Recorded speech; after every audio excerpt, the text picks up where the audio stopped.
The Galactic Council had exactly 71 problems, and they'd spent the last 12,000 years pretending they didn't exist. These weren't your garden-variety diplomatic headaches. These were the kind of conflicts that made seasoned mediators fake their own deaths and retire to monastery planets. The kind of wars that had been raging so long that the original participants had evolved into entirely different species and still couldn't remember why they were fighting. The Council had done what any reasonable bureaucratic body would do when faced with the utterly unsolvable. They'd made a list, labelled it Permanent War Zones, and agreed never to speak of it again at dinner parties. Then the humans submitted their application for Council membership. Ambassador Threlix of the Quellon Concordat had been processing membership applications for 362 years. He rather enjoyed it. The forms were standardized, the questions predictable, and most species had the good sense to answer 5 to 7 when asked how many embassies they planned to establish in their first decade of membership. Conservative, sensible, unlikely to cause interdimensional incidents, the human application arrived on a Tuesday, which Threlix would later argue should have been his first warning. Nobody did anything sensible on a Tuesday. He opened the file with his customary enthusiasm, which is to say, none whatsoever, and began scrolling through the standard responses. Species name, human. Homeworld, Earth. Average lifespan, distressingly short. Preferred temperature range, absurdly narrow. Number of embassies planned, 71. Threlix blinked. His eye stalks, all 6 of them, focused on the number with the intensity usually reserved for spotting predators. 71. He refreshed the document. Still 71. He ran a translation protocol, thinking perhaps the humans had confused embassies with sandwiches or some other similarly benign noun. The translation held firm. Embassies, 71. This is clearly a typo, Threlix announced to his empty office, because talking to oneself was perfectly acceptable when reality stopped making sense. He flagged the application for human review and went to lunch, confident that this would be sorted out by beings with opposable thumbs and presumably functional brains.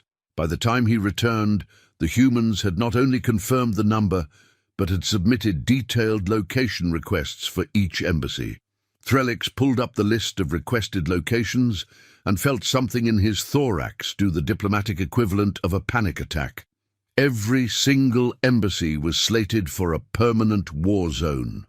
All of them, every last one.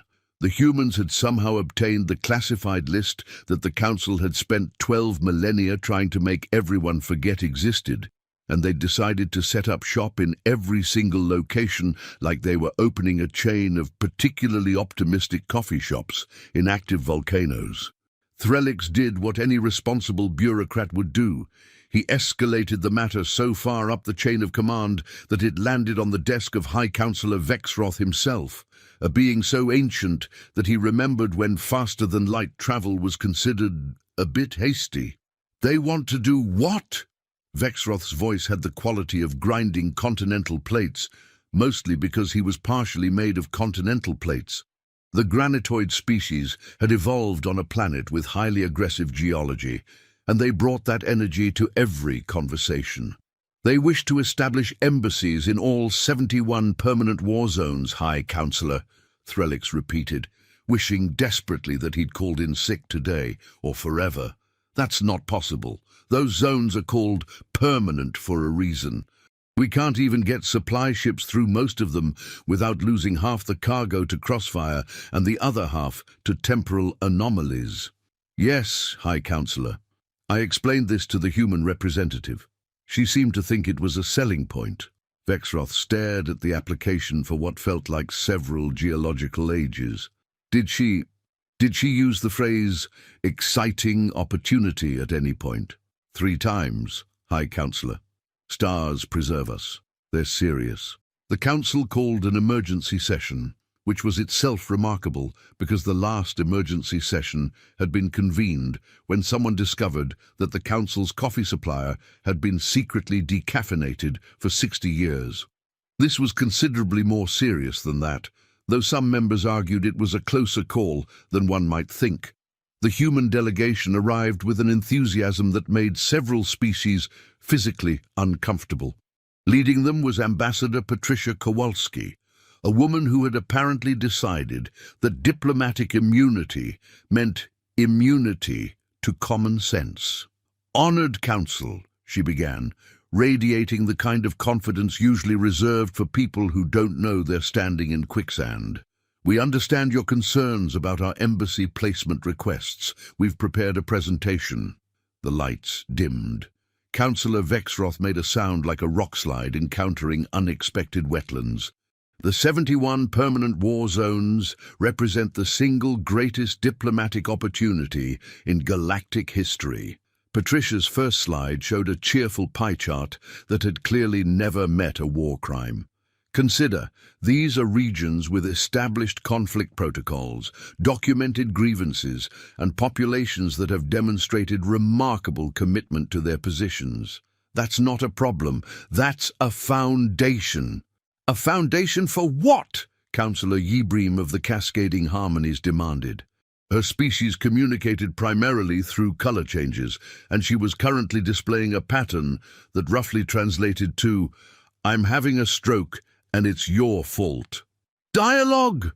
Patricia clicked to the next slide, which showed a suspiciously stock photo of two humans shaking hands. One of them appeared to be sweating profusely.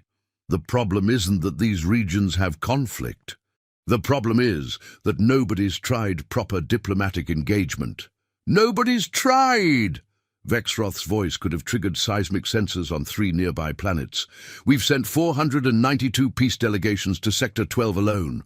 The last one lasted 6 minutes before being caught in a 3-way crossfire between factions we didn't even know existed." Patricia nodded sympathetically. "Yes, we read the reports. Fascinating stuff. We noticed that all 492 delegations shared a common tactical error." The council chamber fell silent. Threlix felt his career flashing before his eye stalks, and it was boring, which somehow made this moment even worse. "They tried to stop the fighting," Patricia continued. "We're not going to do that." "You're not going to try to stop the wars?" Councillor Milvresh, who had been taking notes with her tentacles, paused mid-scribble. Her species valued thorough documentation, and this seemed worth documenting in very large, confused letters. "Oh, we'll eventually stop the wars. But first, we're going to give them proper infrastructure. Forms, protocols, scheduled conflict windows. You can't have productive peace talks if people are actively shooting at each other during the meetings. It's just poor time management." The council stared at her with a collective expression that transcended species barriers and united them all in a single universal emotion: profound bewilderment mixed with the sneaking suspicion that they were the ones who'd gotten something fundamentally wrong about reality. "Let me see if I understand," Vexroth said slowly, his geological patience wearing thinner than sedimentary layers in a fast-moving river. "Your plan is to establish embassies in 71 active war zones, not stop the fighting, and instead bureaucratize it?" "Now you're getting it," Patricia beamed. "We'll start with Chromath 7. It's a perfect test case." Several councillors looked ill, which was impressive considering 3 of them didn't have digestive systems. Chromath 7 was legendary, and not in the good way. 2 species, the Vrelisk and the Crystalleth, had been fighting there for 3,000 years over a territorial dispute that had started when a Vrelisk colonist's spacecraft had crashed into a Crystalleth sacred monument. The Vrelisk claimed it was an accident caused by a solar flare. The Crystalleth claimed it was deliberate vandalism. Both sides had extremely compelling evidence, mutually exclusive timelines, and weapons that made nuclear arsenals look like particularly aggressive, harsh language. The war had evolved beyond its origins into something almost beautiful in its complexity. There were rules, traditions. The Vrelisk attacked on even-numbered days. The Crystalleth attacked on odd-numbered days. Both sides took religious holidays off, which had led to the accidentally hilarious situation where they shared 12 days of peace per year solely because their theological calendars happened to overlap. Neither side acknowledged this naturally. That would be embarrassing. Chromath 7, Threlix repeated weakly. You want to start with Chromath 7. It's got good bones, Patricia said, which was possibly the most insane thing anyone had said about an active war zone in recorded history. Plus, they're already following a schedule. That's organizational thinking. They just need someone to help them. Optimize. The vote was closer than it should have been. The council split exactly down the middle between "this is the stupidest thing we've ever heard" and "this is so stupid it might actually work, and either way, it'll be entertaining." The deciding vote came from Councillor Zephylim, an ancient digital consciousness who'd been part of the council's infrastructure so long that nobody was entirely sure if he was still sentient or just a very sophisticated screensaver.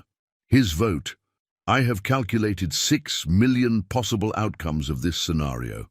In 5,999,837 of them, the humans fail spectacularly.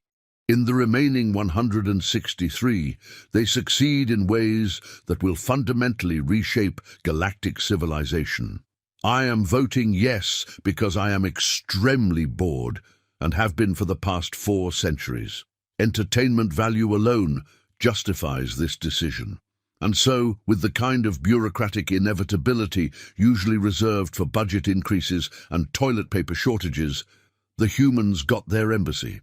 The Chromath 7 embassy opened on a Thursday, which everyone later agreed was thematically appropriate, because Thursday was the day that both Vrelisk and Crystallith forces traditionally regrouped and reassessed their tactical failures from Wednesday's engagements. Ambassador Jeffrey Mendoza arrived with a briefcase, a coffee maker, and the kind of smile that made experienced warriors instinctively check their weapons. He was a short man with grey hair, reading glasses that he wore on a chain around his neck, and the demeanor of someone's slightly boring uncle who happened to be very good at crossword puzzles. His first act upon landing was to set up a sign outside the embassy compound that read, "Office hours, 800-1700 local time, complaints accepted by appointment only." Udden, the Vrelisk commander, a towering insectoid named Skullratch, received the notification of the embassy's opening during a planning session for that evening's artillery barrage. He stared at the message on his tactical display with the kind of confusion usually reserved for discovering that your sworn enemy has suddenly started complimenting your carapace. "What?" Skullratch clicked slowly, his mandibles making the grinding sound that indicated deep philosophical discomfort. "Is an embassy?" His second-in-command, a younger warrior named Thrix, consulted her datapad. "According to the galactic database, it's a diplomatic outpost designed to facilitate communication between parties. There's a human inside. He's requesting a meeting. During active combat operations, he says he's available between his current office hours. He's also offering something called coffee." Skullratch made the clicking sound that meant he was considering violence against an inanimate concept. "We're busy. We have a 3,000-year-old war to maintain. We can't just stop for meetings." He's marked it as optional but strongly encouraged. He's also submitted a request form for us to, and I'm reading this directly, "Please provide advance notice of orbital bombardment so that embassy staff can adjust their parking accordingly." The silence in the command center was profound enough that someone could hear Thrix's carapace plates shifting in discomfort. "He wants us to schedule our attacks around his parking?" "That's what the form says, Commander." Across the battlefield, in the Crystallith command spire, a nearly identical conversation was taking place. Commander Oryxith, whose crystalline body refracted light in patterns that indicated extreme irritation, held a similar message. "This human wants us to fill out paperwork before conducting military operations." "It appears so, Commander," her tactical advisor Limith replied, her own crystal structure humming with confusion. He's also requested that we submit our list of grievances against the Vrelisk in writing, using a standardized form that he's attached. It's quite detailed. Section 12 asks us to rate our anger on a scale of 1 to 10. What? There's also a comment box for additional context. Oryxeth did something with her lattice structure that caused localized harmonic resonance in all nearby crystals. It was the crystallith equivalent of sputtering in rage. We have been at war for 3,000 years. Our grievances are comprehensive and numerous. They cannot be reduced to a form. He suggests we start with the top 5. He's blocked out a 2-hour meeting slot next Tuesday. Tuesday? We're supposed to be bombarding the Vrelisk positions on Tuesday. He's aware. He's marked that slot as flexible but preferred. He also mentions that he has tea. Both commanders, independently and simultaneously, decided that they would ignore this absurd human and his absurd embassy and continue their war as they'd been conducting it for 3 millennia. This lasted approximately 36 hours. The problem began when Ambassador Mendoza filed a noise complaint. It arrived on both commanders' displays simultaneously, formatted in perfect military standard protocol, which suggested the human had done his homework. The complaint noted that artillery fire during the hours of 2200–0600 local time violated galactic standard noise regulations for residential zones, regardless of whether said zones were currently embroiled in active warfare. The ambassador requested that both sides either limit their bombardment schedules to reasonable hours or fill out a noise variance application form, which he'd helpfully attached. The form was 23 pages long. Skullratch stared at his display, then at his second-in-command, then at the ceiling of his command center, as if hoping the universe would provide some explanation for this madness. He filed a noise complaint. During a war. Yes, Commander. And he wants us to fill out a 23-page form if we want to continue our nighttime bombardments. That's correct, Commander. The form has sections on environmental impact and community relations. I noticed that too, Commander. The crystallith response was similar, though Oryxeth's frustration manifested as harmonic resonance that shattered 3 ornamental displays in her command center. Both sides, independently and with great reluctance, decided to schedule a meeting with the ambassador. If nothing else, they'd explain to him exactly why his noise complaint was the stupidest thing anyone had ever submitted in a war zone, and then they'd get back to shooting each other like civilized beings. The meeting was scheduled for Tuesday at 1400 hours. Ambassador Mendoza greeted both commanders at the embassy entrance with the enthusiasm of someone welcoming dinner guests, rather than representatives of armies that had spent 3,000 years trying to obliterate each other. Commander Skullratch, Commander Oryxeth, please come in. I've prepared refreshments. The embassy interior was aggressively, almost weaponizedly normal. There was a reception desk, chairs, a water cooler that burbled peacefully in the corner. The walls displayed landscape photos from Earth that seemed chosen specifically for their bland inoffensiveness. Everything about the space screamed, "This is a professional office environment where professional office things happen." Both commanders stood in the doorway, their combat instincts screaming at them that this was some kind of trap, but unable to identify exactly what kind of trap involves landscape photography and a water cooler. "Please sit. Can I get you anything? Coffee, tea? I have this delightful Earl Grey that—" "We're not here for tea." Skullratch's mandibles clacked with aggressive emphasis. "We're here to explain why your noise complaint is absurd." "Oh, the noise complaint. Yes, let's discuss that. But first I need you both to sign in." Mendoza gestured to a clipboard on the reception desk. "Security protocol. Just your name, time of arrival, and purpose of visit." "Purpose of visit?" Oryxeth's crystalline structure resonated with indignation. "We're at war. Our purpose is to continue our war once we've explained why we're going to ignore your complaint."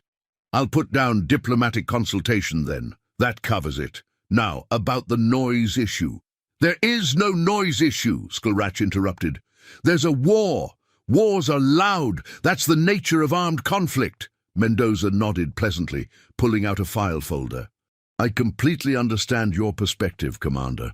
However, according to Galactic Standard 4522B, residential zones maintain noise restriction protocols regardless of ongoing hostilities. Now, I've reviewed your bombardment schedules for the past 6 months, and I've noticed something interesting. He spread several charts across the desk.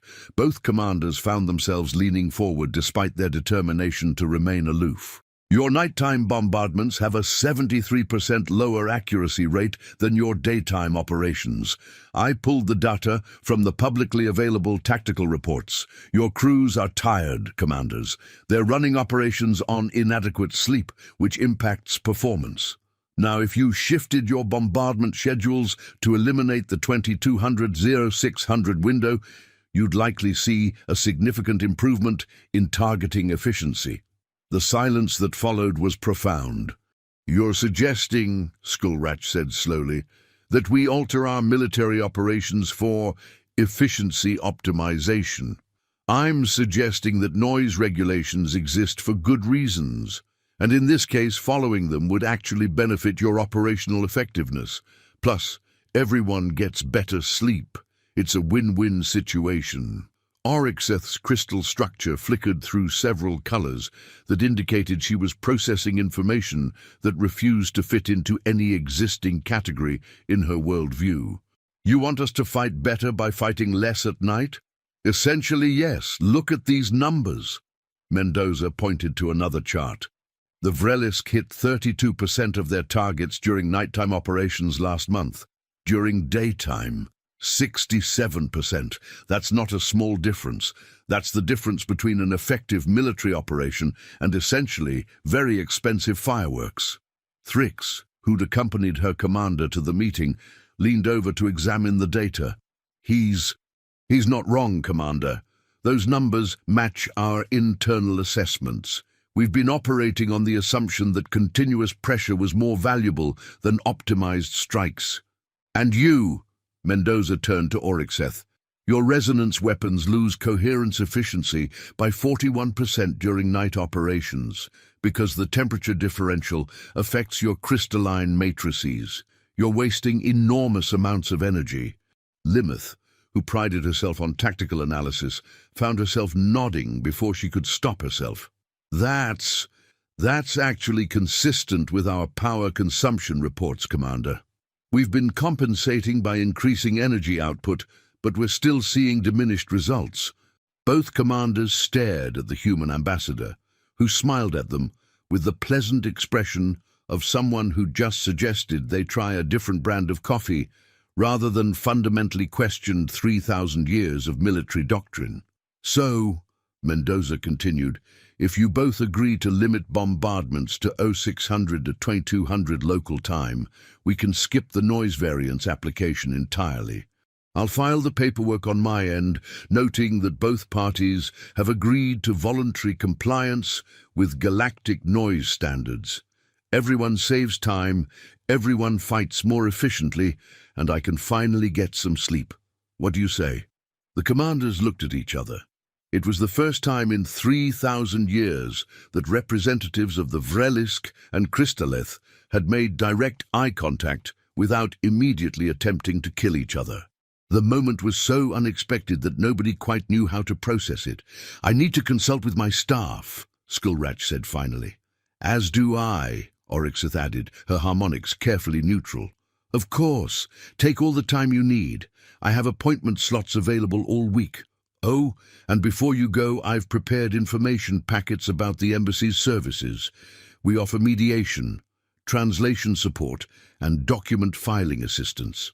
There's also a suggestion box by the door if you have any thoughts about how we can better serve your needs.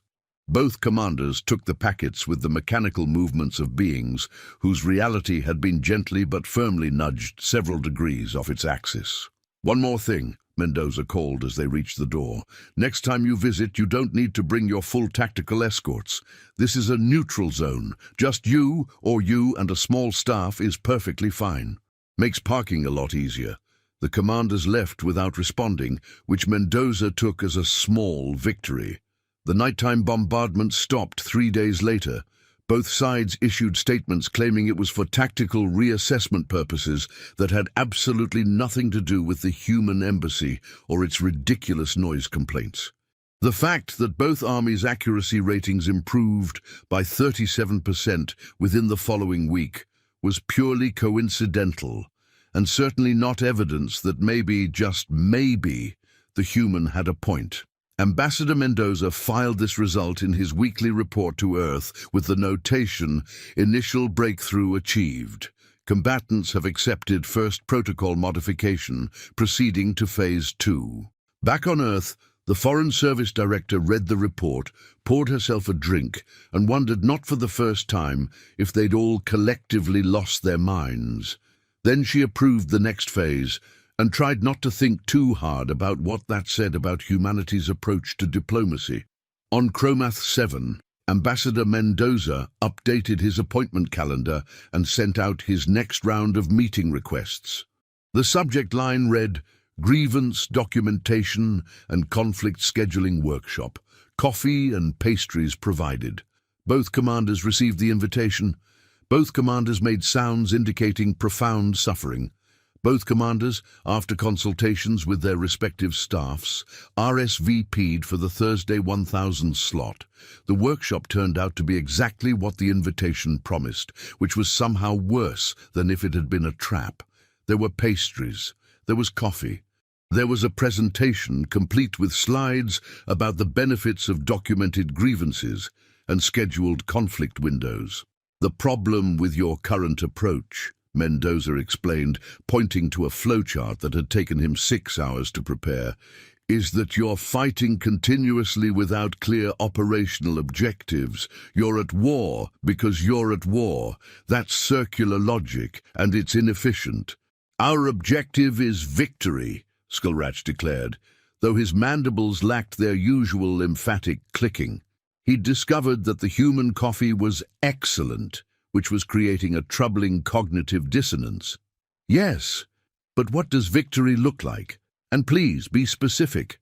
Is it territorial control, resource access, ideological dominance, recognition of historical claims, all of the above?" The commanders looked at each other with the expression of people who'd just been asked to explain why they breathed. The question was so fundamental that neither had considered it in approximately 3,000 years. "We seek," Oryxeth began, her crystal structure flickering uncertainly, "acknowledgement of the Vrelisk crime against our sacred monument." "And we seek," Skullratch countered, "recognition that the incident was an accident caused by documented solar interference." Mendoza made a note on his tablet. "Excellent. Those are concrete positions. So the core issue is historical interpretation and acknowledgement. Now, have either of you considered a truth and reconciliation process?" "A what?" "Truth and reconciliation. Both sides present their evidence, all of it, to a neutral arbitration panel. The panel doesn't decide who's right. Instead, they document what happened from both perspectives and work toward a shared historical narrative that acknowledges the legitimacy of both viewpoints." "That's impossible," both commanders declared simultaneously, then glared at each other for the unintended synchronization. "Is it? You both claim to have compelling evidence. Put it all on record. Let historians from neutral species examine it. Maybe the truth is somewhere in the middle. Maybe it's not. But right now, you're fighting over whose version of events is correct, without any actual process for determining that. It's like arguing about whether a tree fell in a forest without ever checking if there's a tree or a forest. Limith, who'd been quietly eating a croissant and finding it disturbingly delicious, spoke up. "Commander, he has a point. Our historical records are comprehensive, but we've never subjected them to external review.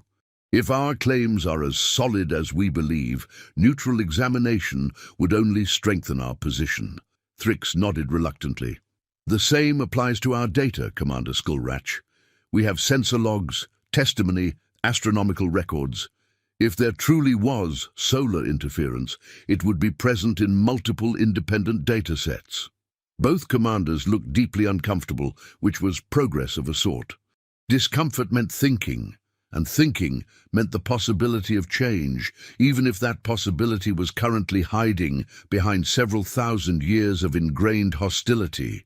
"I'm not asking you to stop fighting," Mendoza continued.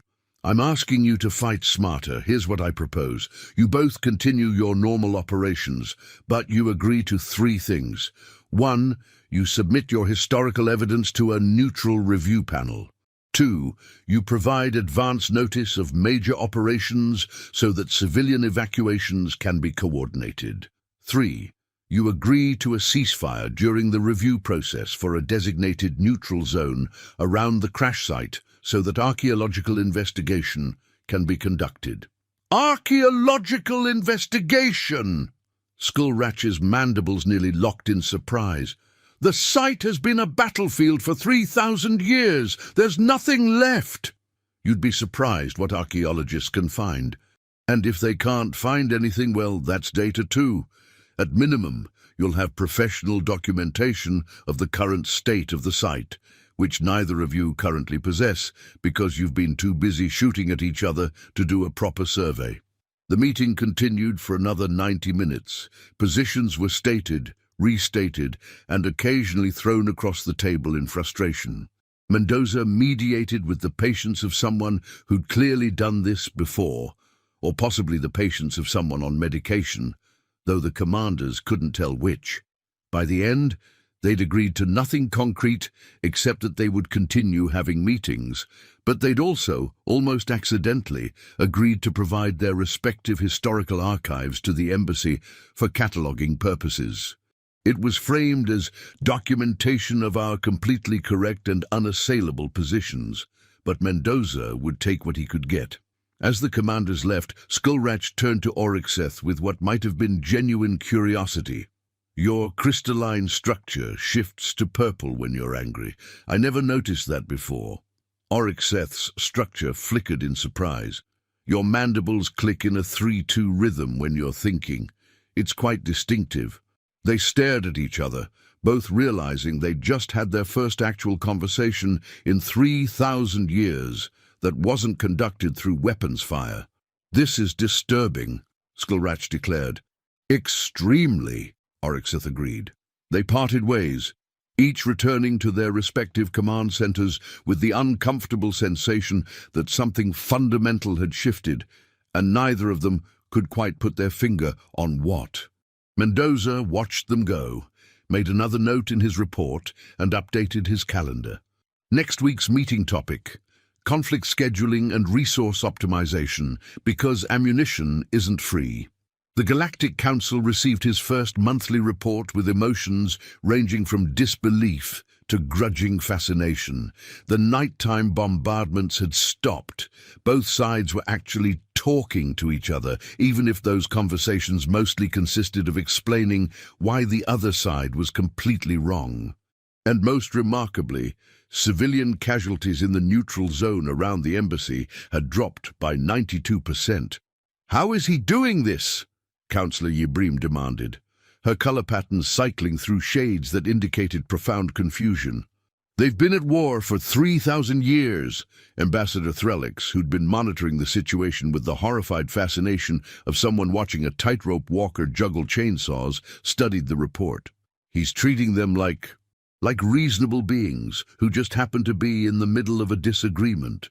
A 3,000-year-old disagreement involving weapons of mass destruction. Yes, but he's not approaching it as a war. He's approaching it as a very aggressive dispute with poor documentation and worse scheduling. He's not trying to make them stop fighting. He's trying to make them fight more administratively." Councillor Vexroth made a sound like continental drift. "This is either brilliant or insane." "Why not both?" Councillor Zephalim's digital voice chimed in. "I've updated my projections. The probability of success has increased to 23%. Still unlikely, but significantly better than the initial calculations. I'm enjoying this immensely." "We gave them one embassy," Vexroth continued, his geological patience showing cracks. They've requested to open 6 more. 6! They want to expand into the Torthelian Schism, the Plasma Wastes, the Cascade Conflicts, the Burning Regions, Sector 89, and the Silence Zone. The Silence Zone? Threlix's eye stalks nearly tied themselves in knots. Nobody even knows who's fighting in the Silence Zone. Communication is impossible there. The very physics don't allow for normal information transfer. The humans have submitted a proposal for that too. Something about quantum entanglement communicators and very patient diplomats. I stopped reading after the first 30 pages because I started developing what I believe was a stress-induced mineral deficiency. The council voted again. This time the margin was wider. Chromoth 7 hadn't exploded, and that was apparently sufficient evidence that humans might know what they were doing, or at least that their inevitable failure would be entertaining enough to justify the expense. 6 more embassies received approval. 6 more human ambassadors packed their briefcases, loaded up on coffee supplies, and shipped out to regions that most galactic citizens wouldn't visit on a dare, let alone set up an office. Ambassador Helena Okonkwo arrived at the Torthelian Schism with a smile, a comprehensive filing system, and a deep appreciation for irony. The schism was so named because the original conflict had started over a disagreement about proper filing protocols for mining claims. 6 species had been fighting for 800 years over whose paperwork was correct. Helena looked at this situation and saw not a problem, but a mission. Her first diplomatic communique to all 6 factions was a masterpiece of bureaucratic audacity. I've reviewed all submitted mining claims for the disputed asteroid field. None of them meet current galactic mining code standards. All claims are hereby rejected. Please resubmit using the updated forms, which I've attached. Office hours for assistance with form completion are posted on the embassy schedule. The resulting outrage unified all 6 factions in their fury at the human who just invalidated 800 years of claimed legitimacy. They sent a joint military delegation to lodge a formal protest, which was exactly what Helena had been hoping for. It's much easier to mediate a dispute when everyone's in the same room, even if they're there to yell at you. Ambassador James Okoye took the Plasma Wastes assignment with the attitude of someone who'd spent 20 years teaching high school and had developed immunity to chaos. The Plasma Wastes were less a war zone and more a region where 3 different species had territories that overlapped due to using completely different spatial mapping systems. They'd been fighting for 6 centuries over borders that literally didn't exist in the same dimensional framework. James's solution was characteristically direct. He hired a surveying team, created a new map using a standardized reference system, and invited all 3 species to review it together. When they inevitably argued about whose territory was whose, he pointed out that the new map clearly showed resource distribution and suggested they consider a joint development zone instead of fighting over who owned what.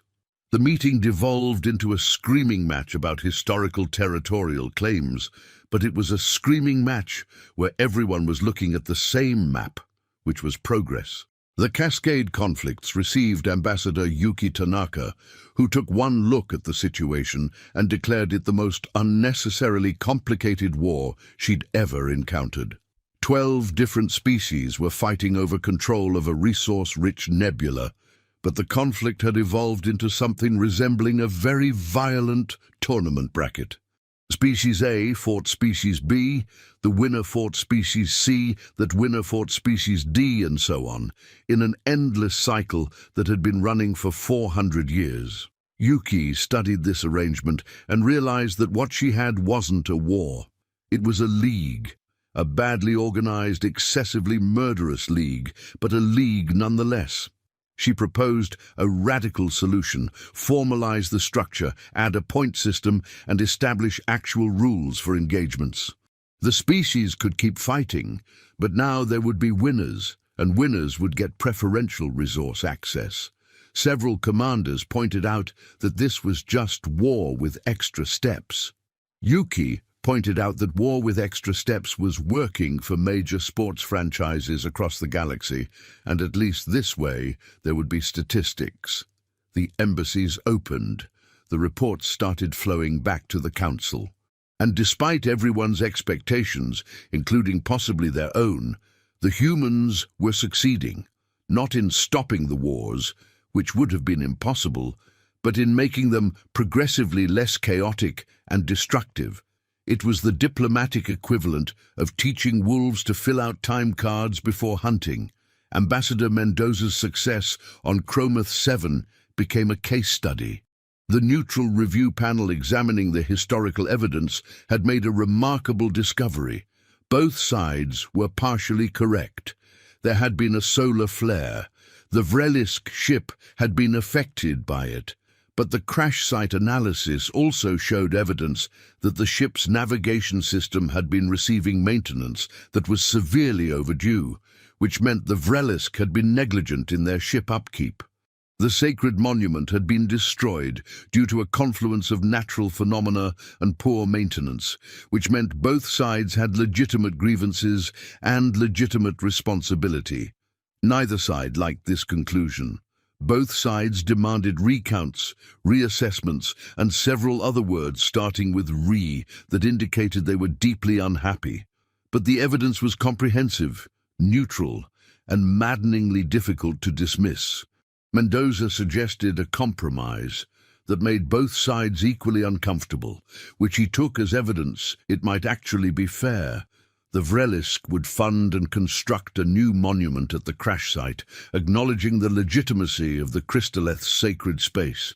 The crystalleth would officially recognize the role of the solar flare and natural causes in the incident, acknowledging that the Vrelisk hadn't intentionally destroyed the monument. Both sides would contribute to a joint memorial that documented the 3,000-year conflict and its devastating costs. The proposal sat on both commanders' desks for 3 weeks. Nobody wanted to be the first to agree, because that would look like weakness. Nobody wanted to be the first to reject it, because the evidence was too solid to ignore, and rejecting it would make them look unreasonable. In the end, both sides agreed on the same day, purely by coincidence, which meant neither could claim precedence. The memorial construction began under heavy security, with work crews from both species working on opposite shifts to avoid contact. It wasn't peace, but it was the first thing they'd built together in 3,000 years, even if they were building it separately. Back at the council chambers, the reports kept accumulating.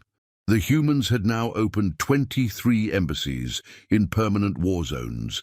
23. The success rate varied wildly, from modest reduction in casualties to accidentally created a professional sports league, but none of them had resulted in the complete disasters that everyone had expected. Councillor Vexroth found himself in the unusual position of admitting he might have been wrong, which for a being made partially of continental plates was approximately as easy as erosion happening in reverse. "I don't understand how this is working," he admitted during a closed session. "By all logical projections, the humans should have been killed, captured, or driven insane by now. Instead, they're filing reports about improved conflict efficiency and stakeholder engagement." "They're not trying to stop the wars," Councillor Milvresh observed, her tentacles organizing the reports into neat stacks. "They're managing them. It's brilliant in its absurdity." "Or absurd in its brilliance," Threlix added. "I can't tell anymore. I've been reading their reports for 6 months, and I think they're affecting my ability to distinguish between competence and madness." The conversation was interrupted by an urgent notification. Ambassador Mendoza had submitted a request for an in-person presentation to the full council.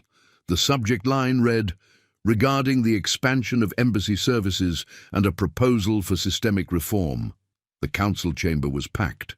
Word had spread that the human who'd somehow made Chromath 7 less lethal was going to address the council, and nobody wanted to miss it.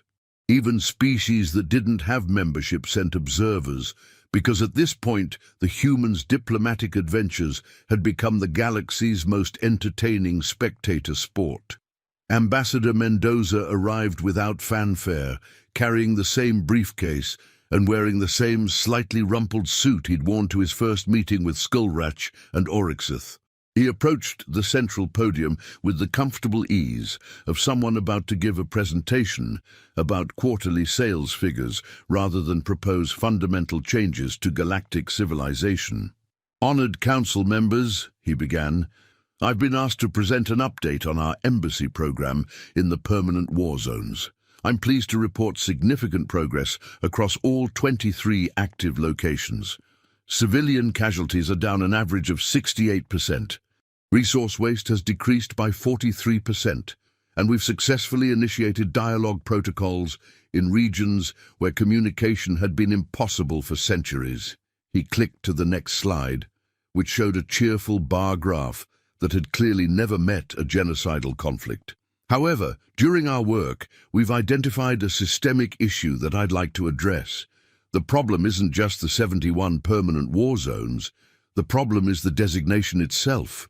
The council chamber fell into the kind of silence that usually precedes either enlightenment or explosions. By labeling these regions as permanent war zones, the council has effectively abandoned them. You've created a self-fulfilling prophecy. These conflicts aren't permanent because they're unsolvable. They're permanent because nobody's been trying to solve them. You've been hoping they'd burn themselves out, which is a strategy, but not a particularly effective one. Councillor Vexroth's geological composure cracked audibly. "We tried. We sent delegations. We lost lives. These conflicts were deemed unsolvable after extensive attempts at resolution." "You sent delegations expecting immediate peace," Mendoza replied calmly. "When that didn't work, you gave up. What we're doing is different. We're not expecting immediate peace. We're creating infrastructure for peace. We're building the framework that will eventually make peace possible. It's a long-term investment in diplomatic stability." "How long-term?" Councillor Yibreem's colours flickered skeptically. "Chromath 7 might take another decade before we see anything resembling a permanent ceasefire. Some regions might take longer. But the alternative is another 3,000 years of conflict, which seems substantially worse." He clicked to another slide, this one showing a galaxy map with the 71 permanent war zones highlighted. "Here's what I'm proposing. Give us the rest of them. All 71. Let us open embassies in every single permanent war zone, provide funding for a century-scale diplomatic initiative, and most importantly, stop calling them permanent war zones. Start calling them active diplomatic projects. Change the framework, change the expectations, change the outcomes." The council erupted into debate that could have triggered seismographs on nearby planets. The arguments ranged from "this is the most expensive diplomatic program in galactic history" to "this is the most hopeful thing I've heard in my 300-year political career" to "I'm still not convinced the humans aren't just very sophisticated masochists." The vote took 6 hours. In the end, it passed with a 73% majority, which in council terms was practically unanimous. The humans got their funding, their embassies, and their century-scale diplomatic initiative. Ambassador Mendoza thanked the council politely, gathered his materials, and returned to Chromath 7 with a smile that suggested he'd expected nothing less. The expansion happened rapidly by galactic standards, which meant it took approximately 3 years. Human embassies sprouted in war zones across the galaxy like particularly optimistic mushrooms in a forest fire. Each one staffed by diplomats who combined bureaucratic expertise with what could only be described as pathological optimism. The results were mixed, chaotic, and gradually incrementally successful. The burning regions saw a 40% reduction in active combat after Ambassador Wilson introduced mandatory cooling-off periods between battles, which turned out to be literal in a region where most combatants were silicon-based life forms. The silent zone remained inscrutable. But Ambassador Chen managed to establish a presence by simply sitting in a fortified embassy and transmitting, "Hello, we're here for talking when you're ready," in 53 different languages on loop, for 8 months until someone finally responded. The Cascade conflicts transformed fully into what Yuki had envisioned, a formalized combat league with seasons, playoffs, and championship trophies. Several species complained that this trivialized their ancient grievances. Yuki pointed out that at least this way there were clearly defined winners and losers instead of endless stalemate, and also that merchandise sales were generating substantial revenue that could be used for reconstruction.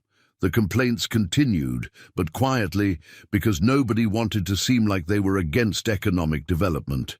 Not every embassy succeeded. The temporal flux regions proved too unstable for permanent diplomatic presence, though the ambassadors did manage to establish a revolving schedule where they'd set up, conduct negotiations, get erased from the timeline, and then try again with notes from their alternate selves. It was exhausting and philosophically troubling, but the ambassadors kept at it with the determined cheerfulness of people who'd made peace with existential uncertainty.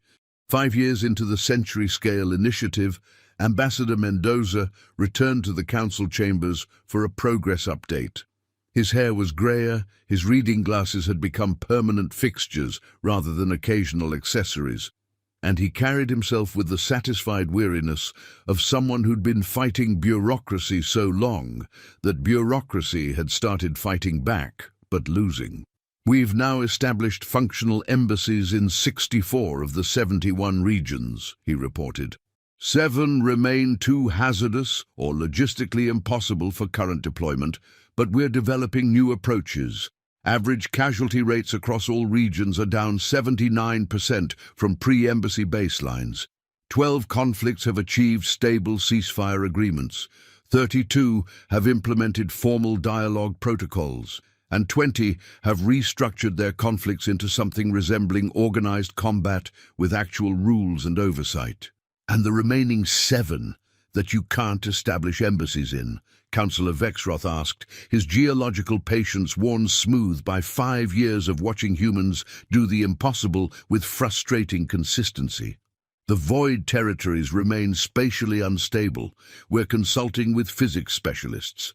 The entropic zone has a temporal decay rate that makes permanent structures impossible, but we're experimenting with very fast construction crews. The others are similar edge cases. We'll figure them out. You sound confident. I've spent 5 years watching my colleagues turn war zones into poorly managed but increasingly stable diplomatic projects. At this point, I'm confident we can figure out anything given enough time, coffee, and filing cabinets. The Council absorbed this with the collective realization that the humans had fundamentally changed something essential about galactic civilization. The permanent war zones had been permanent because everyone believed they were permanent.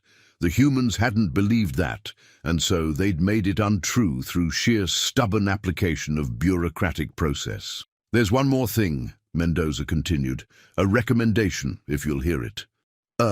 After 5 years of successful impossible diplomacy, I think you've earned the right to make recommendations, Councillor Milvresh replied, her tentacles arranging documents in what might have been approval or possibly just efficient organization. Stop treating conflicts as anomalies, to be isolated and ignored. Start treating them as problems to be managed and eventually solved. Every conflict we've engaged with was deemed permanent by someone who gave up too early. We're not special. We're just stubborn and willing to do the paperwork. Any species could do this if they committed to it. But they didn't, Councillor Zephylim's digital voice pointed out. We had 12,000 years to try this approach. Humans have been in the galactic community for barely a decade. The question isn't whether others could do it. It's why they didn't. Mendoza smiled. Maybe because nobody framed it as a problem that could be solved. You called them permanent war zones. We called them active diplomatic projects. Language matters, expectations matter. If you expect something to be impossible, you won't try. If you expect it to be merely very difficult, you'll keep trying until it becomes possible. The council session concluded with a standing ovation, which was remarkable because 12 species present didn't technically have legs. The humans had proven something that the galaxy had forgotten, that permanent was only permanent until someone decided it wasn't. Ambassador Mendoza returned to Chromath 7, where the memorial construction had been completed. Both the Vrelisk and Kristallith had attended the dedication ceremony, standing on opposite sides of the monument, but standing in the same space nonetheless. They'd agreed to a formal ceasefire for the dedication, which had lasted 6 hours before someone fired a shot. But that shot had been followed by an immediate ceasefire violation complaint filed in proper triplicate, and both sides had agreed to reconvene the following week to discuss appropriate disciplinary measures. It wasn't peace, but it was something that might eventually become peace if they kept at it long enough. Commander Skulratch visited the embassy the day after the dedication. He'd been doing this more frequently over the years, ostensibly to discuss operational protocols, but increasingly just to talk. He and Mendoza had developed something approaching friendship, though neither would use that word. "The monument is impressive," Skulratch admitted, his mandibles clicking in a rhythm that Mendoza had learned meant thoughtful contemplation. "I never thought I'd see anything built jointly with the Crystallith that wasn't a fortification." It's a start," Mendoza replied, pouring coffee. Skulratch had developed a taste for it, though he insisted it was purely for professional courtesy, and not because he actually enjoyed it. "Do you really think this will work? Eventually?" "I think it's working now. Slowly, incrementally, but working. You're not shooting at each other as much. You're talking more. You've built something together, even if you built it separately. That's progress. It doesn't feel like progress. It feels like we're just fighting differently." "You are. You're fighting with forms and committees instead of artillery and crystal resonance. It's still conflict, but it's conflict with rules, deadlines, and complaint procedures. Eventually, that might evolve into something that isn't fighting at all." Skulratch made the clicking sound that meant skepticism mixed with hope, which was approximately the best Mendoza could hope for. "Your species is strange, Ambassador. You look at 3,000 years of warfare and see a filing error. We look at 3,000 years of warfare and see 3,000 years of two sides that care very deeply about being right. That passion can be redirected. That's all we're doing. Redirecting passion into less destructive channels." "And if it doesn't work?" Mendoza shrugged. "Then we tried. That's more than anyone else did." They sat in comfortable silence, drinking coffee and watching through the embassy windows as construction crews from both species worked on rebuilding infrastructure around the neutral zone. They worked separately on different projects, but they worked in sight of each other without shooting, which by Chromath 7 standards was practically a utopian achievement. Across the galaxy, in 63 other embassies, similar conversations were happening. Humans and aliens sitting across desks, drinking beverages that neither species had heard of a decade ago, discussing ceasefire violations and resource allocation with the bland professionalism that was slowly, incrementally transforming permanent war zones into active diplomatic projects. The Council watched this transformation with emotions ranging from admiration to bewilderment, to the sneaking suspicion that humans had somehow hacked reality through excessive use of office supplies. The century-scale initiative was barely begun, but already the galaxy looked different. The 71 problems were still problems, but they were problems with office hours, complaint procedures, and ambassadors who would listen to you explain why you were right before politely suggesting you fill out Form 23B and schedule a follow-up meeting. Ambassador Mendoza filed his annual report with a simple conclusion. Progress continues. Conflicts remain active but increasingly structured. Recommend continued support and patience. Also, request increased coffee budget for embassy supply chains. Current consumption rates are significantly higher than projected. The request was approved without debate. because by this point the Council had learned that arguing with humans about their coffee requirements was a battle nobody won. The embassies stood. The wars continued, but differently. And somewhere in the bureaucratic machinery of galactic civilization, something fundamental had shifted. The impossible had been filed, scheduled, and turned into merely very difficult. And very difficult was something that humans could work with. Commander Oryxith visited the embassy 6 months after Skullratch's conversation, which both commanders would have denied was any kind of coordination if asked. She'd come to discuss a protocol violation, but the discussion had evolved into something else. "Why do you do this?" she asked, her crystalline structure humming with genuine curiosity. "Your species has no stake in our conflict. You could have established embassies in peaceful regions, built relationships with stable civilizations. Instead, you came to places like this. Why?"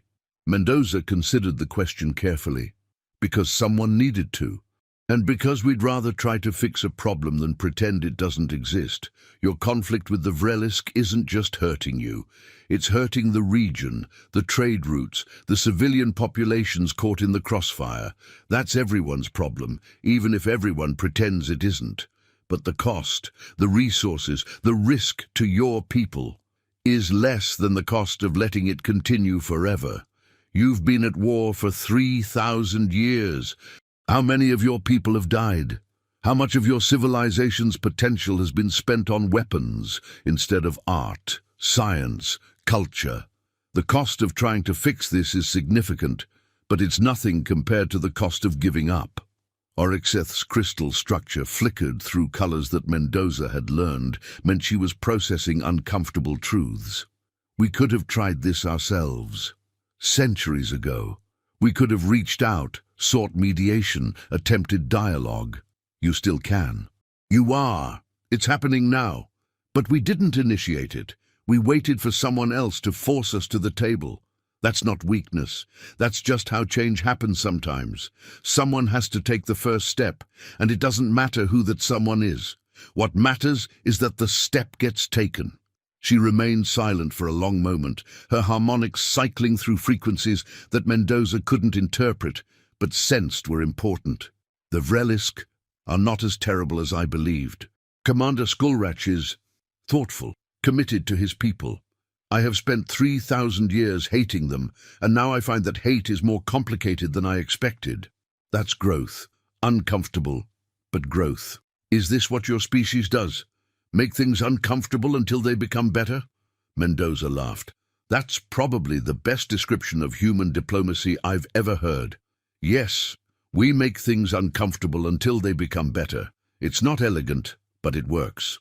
The memorial on Chromath 7 became something unexpected, a destination. Other species visited it, curious about the joint Vrelisk-Crystalleth construction. It wasn't beautiful by conventional standards. The architecture was functional, the design was compromise made physical, but it represented something that hadn't existed before, proof that mortal enemies could create something together, even if that creation was a monument to their capacity to finally stop trying to obliterate each other. Tourist traffic increased.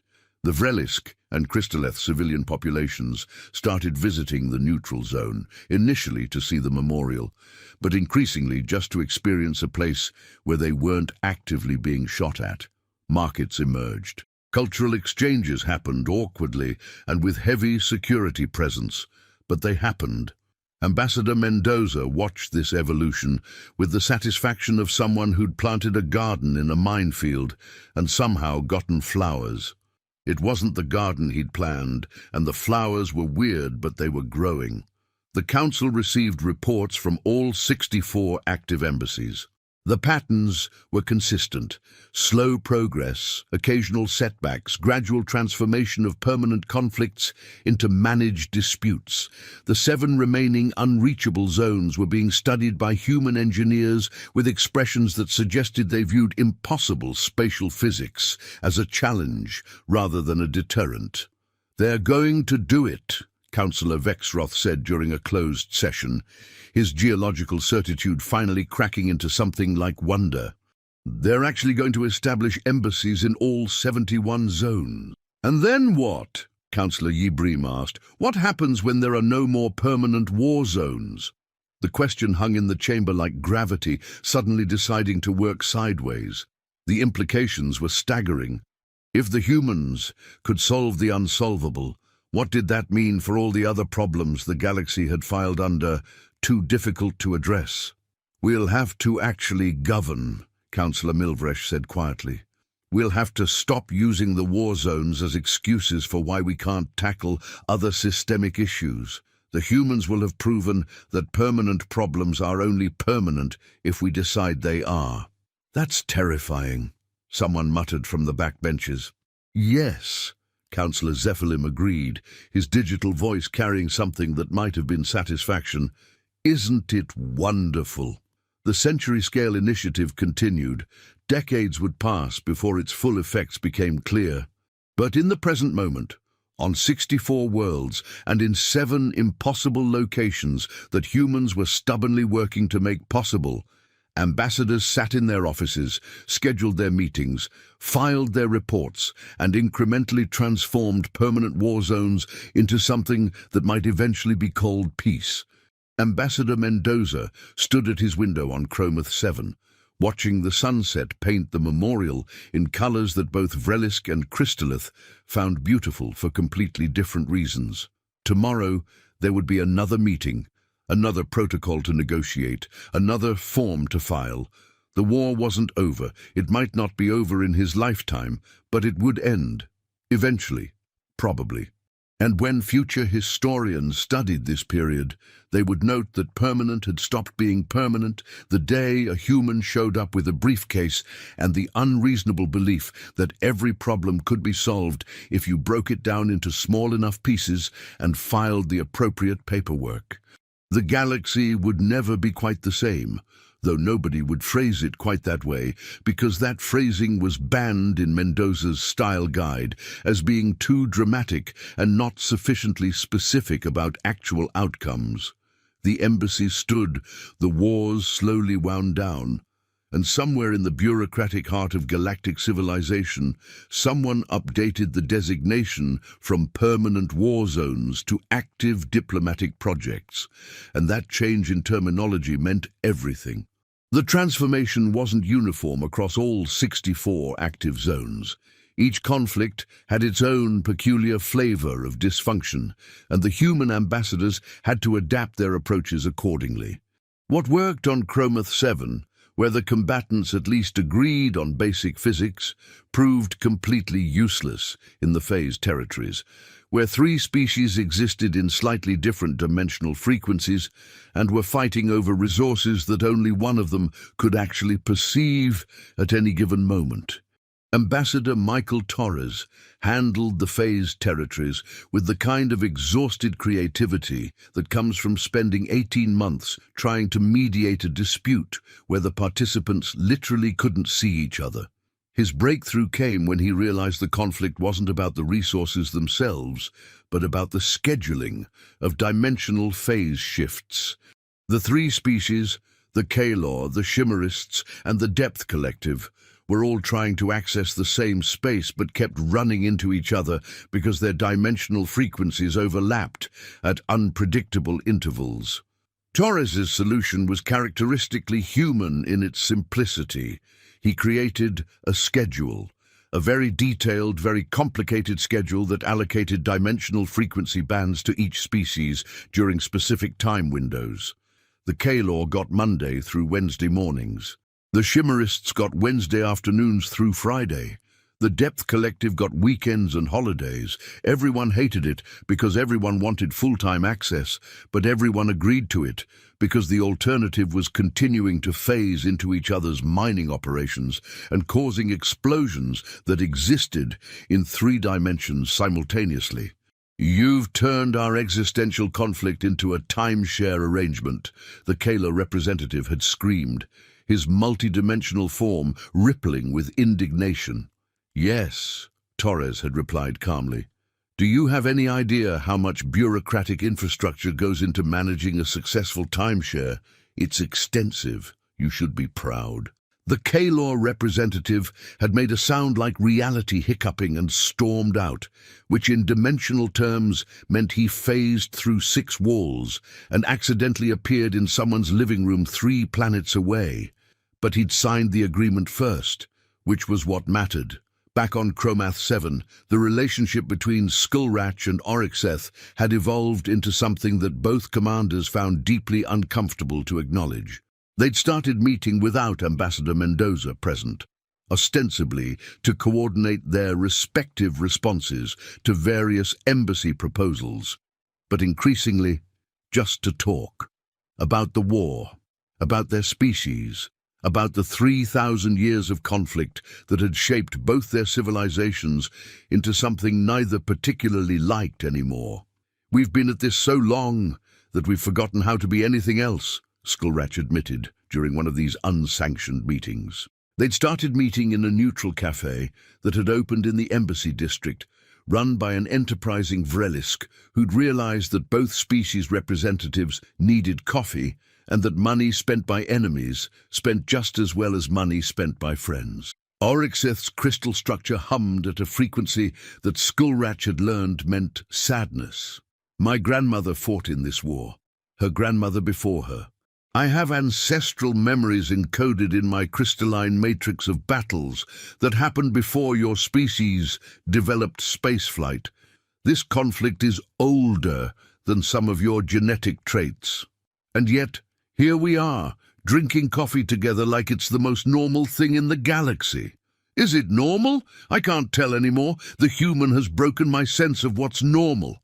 They sat in silence, which had become comfortable rather than hostile.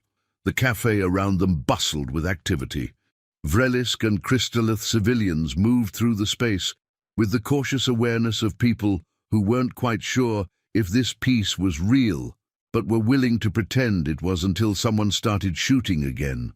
"I've been thinking," Oryxeth continued, her harmonics careful, "about the memorial, about what it represents. It represents the fact that we finally agreed on something after 3,000 years of disagreeing on everything. It represents more than that. It represents the possibility that we were wrong, not about the crash, not about the initial incident, but about what we did after, about letting one terrible accident define millennia of mutual destruction." Skullratch's mandibles clicked in the rhythm that meant he was deeply uncomfortable with where this conversation was going, but couldn't argue with it. "If we admit we were wrong, what does that mean for all the lives lost, all the resources spent, the soldiers who died believing they were fighting for something righteous? It means their sacrifice bought us the time to finally figure out we were being stupid," Oryxeth replied, her crystal structure flashing with something that might have been humor or might have been tears. "That's the best meaning we can give it now. We honor them by being smarter than they could be, by ending what they couldn't end." The conversation was interrupted by a minor explosion 3 blocks away. Both commanders immediately accessed their tactical networks, confirmed it was an isolated incident involving some holdouts from both sides who decided that peace negotiations were heresy, and that a good old-fashioned bombing was the appropriate response. Skullratch and Oryxeth looked at each other, sighed in perfect synchronization, and jointly called their respective security forces to coordinate the response. 10 years ago, they would have used the bombing as justification for renewed hostilities. Now they used it as justification for a joint press conference condemning extremism and reaffirming their commitment to the diplomatic process. Neither of them was entirely sure when that shift had happened, which was probably the point. Change happened gradually and then suddenly, and somewhere in the gradual part, they'd stopped being enemies and started being something else. Not quite friends, not quite allies, but definitely not enemies anymore, and that was something. The Council received reports on these developments with the kind of stunned fascination usually reserved for watching natural phenomena that shouldn't exist, but did anyway. The metrics were undeniable. Civilian casualties across all 64 active zones were down an average of 82%. Economic activity in formerly combat-only regions was up 360%. Several zones had established trade relationships not just between former combatants, but with external species who'd previously considered those regions too dangerous to approach. They've created economies, Councillor Milvresh said, her tentacles arranging graphs and charts with what might have been admiration or possibly existential confusion. In regions that we wrote off as permanent resource drains, humans have created functional economies. The phased territories are now the largest exporter of dimensional crystals in their sector. Chromath 7 has a tourism industry. How does a war zone get a tourism industry? By not being a war zone anymore, Threlix observed, or rather by being a war zone that's slowly transitioning into something else. The tourists aren't coming to see the fighting, they're coming to see the place where fighting used to happen and doesn't anymore. It's aspirational tourism. People like stories about problems being solved. The humans haven't solved these problems, Vexroth pointed out, though his geological certitude had worn down to something closer to resigned acceptance. They've just made them manageable. Most of these conflicts are still technically active. Technically active but functionally dormant is infinitely preferable to actively destructive, Councillor Zephylim noted. My probability calculations suggest that within another 2 decades, 30 of the 64 active zones will achieve full ceasefire status. Within 5 decades, 48. The remainder will likely continue some form of ritualized conflict, but at levels that cause minimal actual harm. Ritualized conflict? Yibrim's color patterns flickered with confusion. What does that even mean? It means they'll keep fighting because the fighting has become part of their cultural identity, but they'll do it in ways that are symbolic rather than destructive, like the Cascade conflicts. They're still technically at war, but the war now involves standings and playoff brackets. People are dying, but significantly fewer people, and the deaths are at least generating championship titles. That's horrifying. That's progress, Zephylim corrected. Perfect peace is impossible. Managed conflict that minimizes harm while allowing cultures to maintain their identities is achievable. The humans understand this instinctively. They're not trying to make everyone friends. They're trying to make everyone stop destroying each other. Those are different goals. Ambassador Mendoza's quarterly reports had evolved from dry recitations of casualty statistics into something approaching narrative. His latest submission included a section titled Unexpected Developments and Cultural Innovations that detailed everything from the Chromath 7 memorial tourism industry to the phased territories dimensional timeshare arrangement to the truly bizarre situation in the Scorched Expanse, where 2 species had discovered they'd been fighting over territorial rights to a region that neither of them could actually survive in for more than 30 minutes without environmental suits, which meant they'd been fighting for 600 years over the right to need protective equipment in a hostile wasteland. When we pointed this out, Mendoza wrote in the report, both sides argued that the principle of the thing was what mattered. We suggested they jointly develop the region as an extreme environment research facility, since neither species could use it for colonization anyway. They rejected this as insufficiently combative. We then suggested they develop it as an extreme environment research facility and compete over who could make the best scientific discoveries there. They accepted this immediately and have been engaged in what they call aggressive collaborative research for the past 8 months. Casualties are down 94%. Scientific output is up 500%. We're calling this a success, even though everyone involved insists they're still at war. The Council read these reports with emotions that had evolved from disbelief to reluctant admiration to the kind of tired acceptance that comes from watching the impossible happen so many times that it starts feeling normal. The 7 remaining unreachable zones had become a matter of professional pride for the human diplomatic corps. Engineers, physicists, and increasingly desperate volunteers had been studying these regions for years, trying to solve the fundamental problems that made permanent embassy placement impossible. The void territories, where space itself was unstable and locations had a nasty habit of ceasing to exist without warning, had stumped everyone until Ambassador Sarah Okafor suggested they stop trying to build a permanent embassy and instead use a mobile one. A spacecraft that could relocate whenever the spatial instabilities shifted. The ship would be the embassy, moving through the void territories on a carefully calculated route that avoided the worst of the spatial anomalies while still maintaining a presence. "It's not ideal," she admitted in her proposal to the Council, "but it's better than nothing. We can't fix the fundamental spatial instabilities, but we can work around them."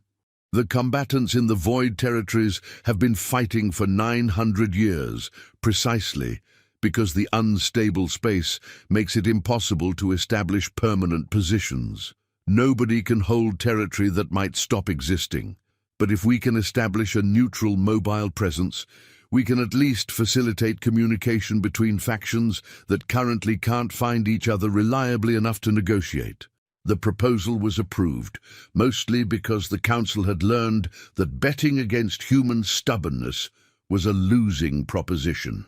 The mobile embassy launched 6 months later, staffed by diplomats who'd been selected based on their ability to remain calm when reality behaved erratically and their willingness to live on a spaceship that might need to relocate with 30 seconds notice because the space it was occupying was about to undergo an unscheduled absence from existence. The entropic zone presented different challenges. Time moved inconsistently there. Structures aged at wildly variable rates. A building could stand for a century in one location and decay to dust in minutes in another. The 5 species fighting in the entropic zone had adapted to this by developing highly mobile societies that treated permanent structures as temporary installations and temporary installations as optimistic thinking. Ambassador Robert Yamamoto's solution was to embrace the impermanence. Instead of fighting the entropy, he built embassies that were designed to decay quickly. Cheap, rapidly constructible structures that could be thrown up in a day and abandoned when they inevitably crumbled. A string of temporary embassies scattered across the entropic zone, each one lasting just long enough to host a few meetings before dissolving into component atoms. "It's absurdly inefficient," he reported cheerfully, "and it's costing us a fortune in construction materials. But it's working. The combatants are actually showing up to meetings because they know the embassy won't be there long. There's a novelty factor.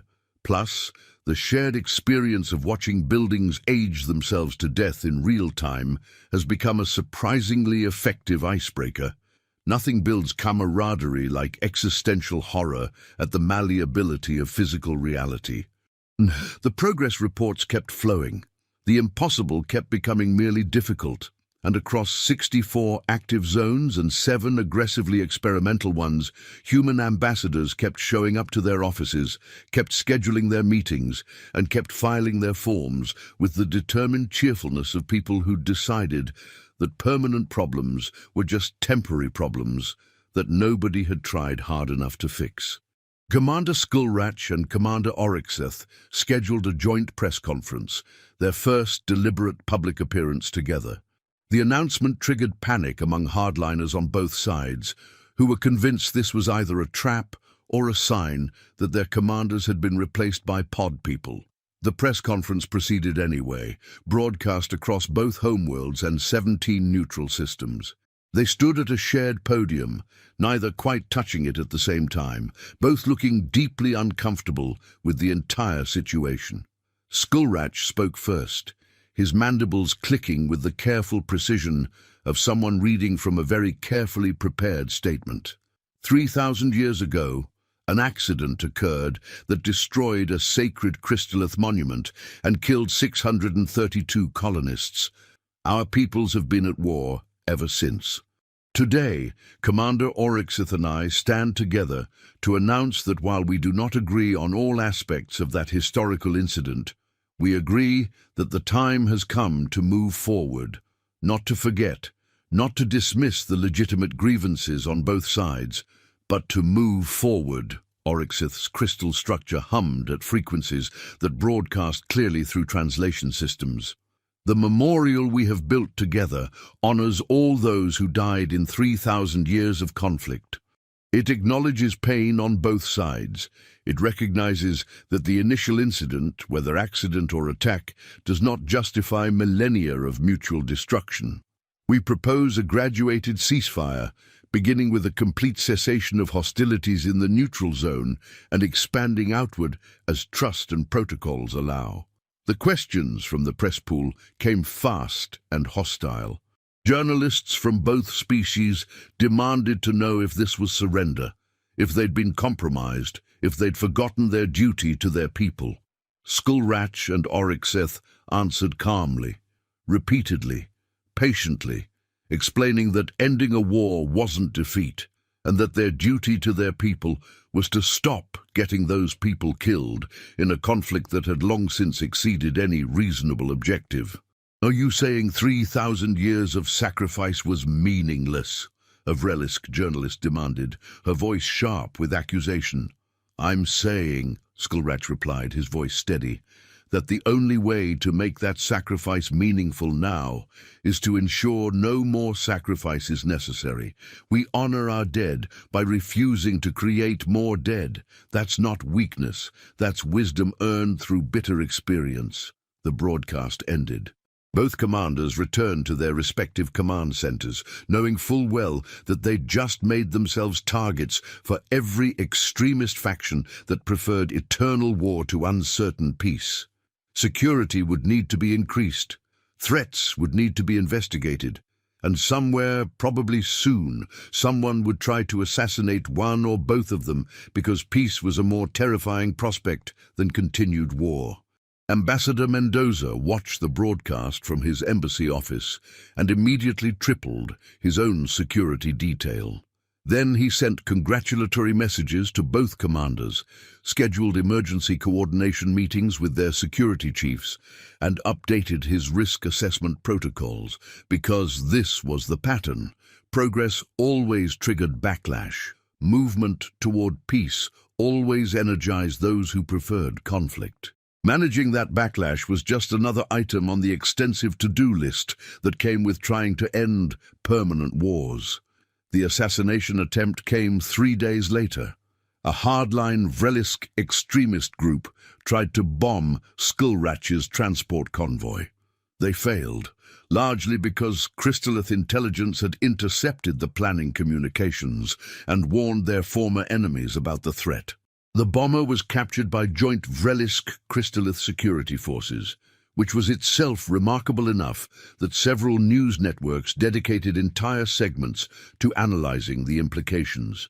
Oryxith visited Skullratch in his command center the day after the attempt, without announcing her arrival, without coordination, just showed up and walked in like this was something commanders of opposing armies did regularly. "You saved my life," Skullratch said, his mandibles clicking with what she'd learned to recognize as profound gratitude mixed with confusion.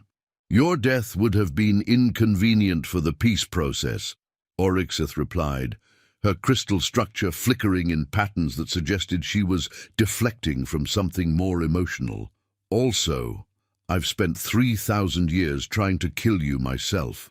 I'm not about to let some amateur extremist rob me of that satisfaction. You're terrible at accepting thanks. You're terrible at giving them. We're even." They stood in awkward silence, two military commanders who'd spent their careers trying to obliterate each other, now trying to figure out how to acknowledge that they'd prefer the other one stayed alive. "The memorial dedication is in 2 days, Skullratch finally said. "Will you be there?" "Of course, will you?" "Wouldn't miss it. Also, my security chief says I need to coordinate protective protocols with your security chief, which apparently we're doing now, like we're heads of allied states instead of enemy combatants." "Progress is disturbing," Oryxith agreed. I hate it. We should definitely continue doing it. Absolutely, it's terrible. Same time next week to coordinate the ceasefire expansion? Schedule it through the human's office. He has better coffee. The memorial dedication proceeded with heavy security and light hope. Representatives from both species attended, standing on opposite sides as tradition demanded, but standing in the same space as the future required. The memorial itself was intentionally asymmetric, reflecting both architectural traditions without fully satisfying either. It was a compromise made physical, and it was beautiful in its awkwardness. Ambassador Mendoza gave a short speech that carefully avoided claiming credit for anything, while subtly reminding everyone that none of this would have happened without someone being aggressively, unreasonably optimistic about the possibility of progress. Then he stepped back and let the moment belong to the Vrelisk and Crystallith, because the best diplomacy was the kind that made itself unnecessary. The attacks came intermittently over the following months. Extremists from both sides trying to derail the peace process through violence. Each attempt brought the moderate factions closer together in shared frustration at being targeted by their own people. Nothing builds alliances quite like mutual experience of internal threats. The Council watched this pattern repeat across multiple zones. Peace created backlash. Backlash created security cooperation. Security cooperation created trust. Trust created more peace. It was a virtuous cycle that looked from the outside like an absolute mess of violence and setbacks, but the trend line was unmistakable. Things were getting better, even when they looked like they were getting worse. Ambassador Torres submitted a report from the phased territories that captured this dynamic perfectly. Had 3 separate bombing attempts this month. 2 were prevented by joint intelligence sharing between the Kalor and Shimmerists. The 3rd succeeded, but only damaged a warehouse in a dimensional frequency that nobody was currently using. So the bomber essentially blew up empty space that existed in a slightly different timeline. Everyone involved is confused and frustrated. The peace process continues, despite and because of these attempts to derail it. Recommend continued support and significantly increased therapy budgets for diplomatic staff, because this job is weird and getting weirder. The Century Scale Initiative moved into its 2nd decade. The 7 impossible zones had become 6, then 5, then 4, as human ingenuity found increasingly creative solutions to fundamental problems.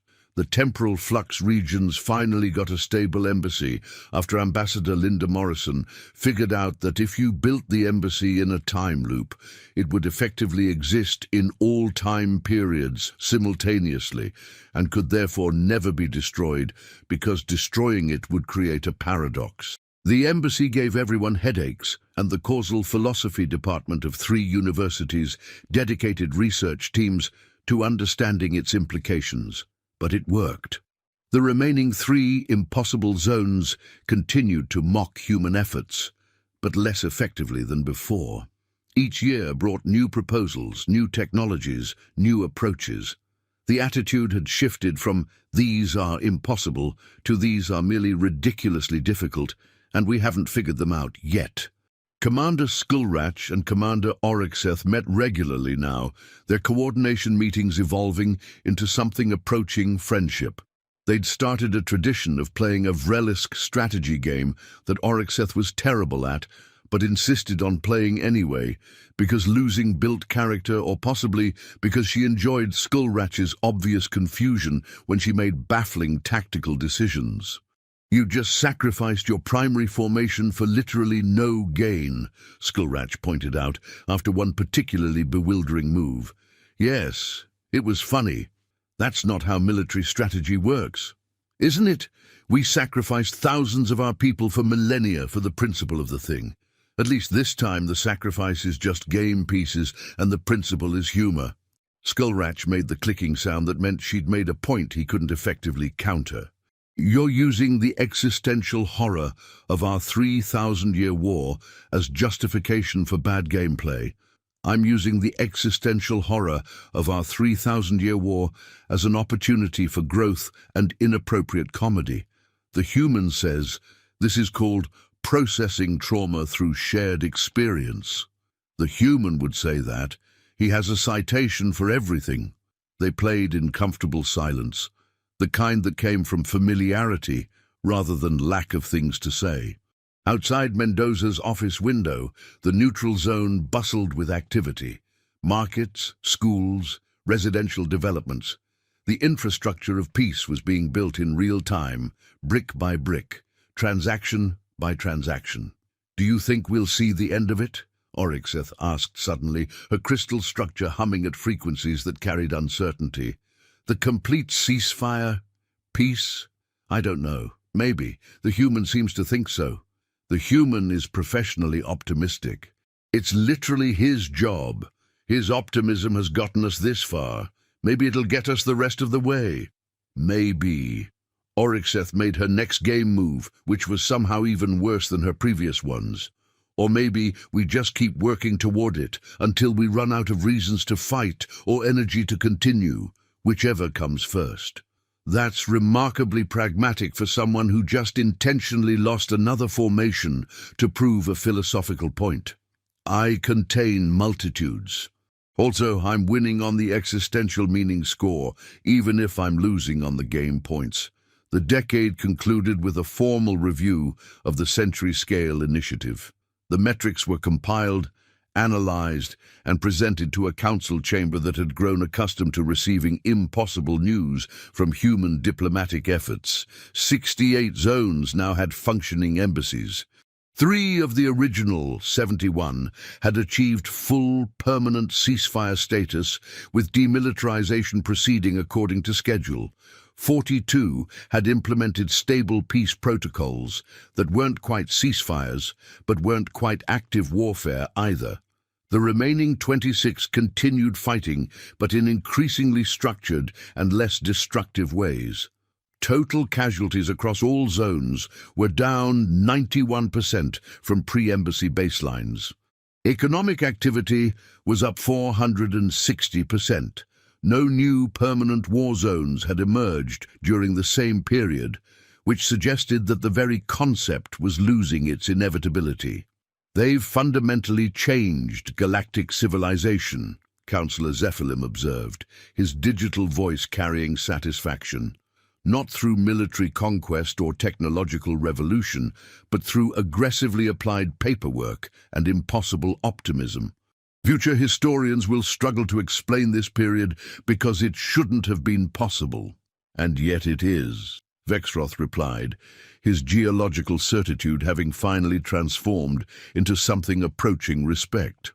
"The humans have proven that permanent was only a failure of imagination and commitment. They imagined differently and committed absolutely, and reality bent to accommodate them." "Damn. Are we going to talk about how disturbing that is?" Councillor Yibrim asked, her color patterns flickering uncertainly. "That one species could fundamentally alter galactic civilization in barely 2 decades through sheer stubborn refusal to accept what everyone else considered inevitable." "We could," Threlix suggested. "Or we could acknowledge that sometimes the galaxy needs someone to refuse to accept the inevitable. The humans filled a role that was vacant for 12,000 years. Someone needed to be aggressively unreasonable about peace. They volunteered. The Council concluded its review with a unanimous vote to extend the Century Scale Initiative with increased funding and expanded support. Because at this point, betting against the humans would be gambling against a proven track record, and the Council had learned that particular lesson thoroughly. Ambassador Mendoza received the news in his Chromath 7 office, read the brief summary, and immediately scheduled the next round of meetings because the work was never done and permanent problems were just temporary ones that required sustained effort across reasonable timescales, like, say, a century or so. Outside his window, the sun set on Chromath 7, painting the sky in colors that both Vrelisk and Crystalleth found beautiful. And in the distance, construction crews were building what would become the region's first joint university, where students from both species would study together, argue about history together, and eventually build a future together that neither species could have imagined when they started shooting at each other 3,000 years ago. It wasn't perfection. It wasn't even particularly elegant, but it was progress, stubborn and bureaucratic and absolutely, impossibly real.